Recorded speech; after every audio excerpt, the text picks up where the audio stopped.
Aking ipinagbabawal. Napakawalang hiya mong napalayong manugang. Ito ang trono ng 9-star commander. Bumaba ka rito agad. Paano ka naglakas loob na hamakin ang mga banal na bandila at lapastanganin si Commander Shu? Hindi lang ikaw, Ye Zhengyang, pati ang Yun family. Lahat ng makapangyarihan sa Jiangcheng ay pananagutan ang kapalaluan mo sa iyong kabastusan. Basurang itinaboy ng Yun family. Kung naghahanap ka ng kamatayan, kaya kitang ipapatay sa isang tawag. Nakakatawa. Kahit putulin ang ulo mo, hindi sapat para sa mga kasalanan mo. Dapat kang gawing babala sa lahat. Ye Zhengyang, bumaba ka na. Kung gusto mong mamatay, huwag mong idamay ang anak ko. Huwag mong sirain ang Yun family.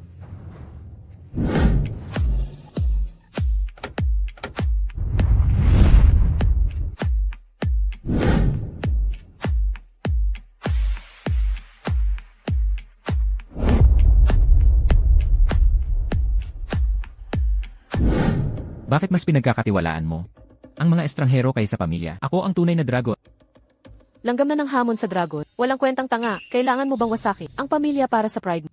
Katarantado ito. Lubos na kahibangan. Bumaba ka dyan agad. Lola. Nagkamali ba si Ling? Kaya po kayo galit? Magiging mabuti na ako. Huwag ninyo pong pagalitan si Dad. Ling, hindi kasalanan mo. Ang tatay ay hindi karapat-dapat sa iyo. Pag hiniwalayan na natin siya, sasama ka na kay mommy. Bibigyan kita ng pinakamagandang kinabukasan. Hindi. Ang daddy ko, ang pinakamagaling sa mundo, hindi ko siya iiwan. Ling, Ang lupit mo. Pangalan ni Ling ang binabago mo. anak ko si Ling. Sa akin siya mapapangalan. Kung sa'yo siya aasa, mamamatay siya sa gutom. Tigil. Ito ang banal na handaan ng pamilyang Yun. Nasaan ang imbitasyon mo? Ang salusalong ito ay kanselado na. Nandito ako para panoorin ang palabas. Ikaw, dumarating si Ginang Su ng lahi ng Dragon Crest. Magbigay daan. Ang kanang Dragon Crest Su. Pagpugayan ang binibining Su. Lumuhod ka rito. Kapag sumuway ka ulit, di ka natitindig pa.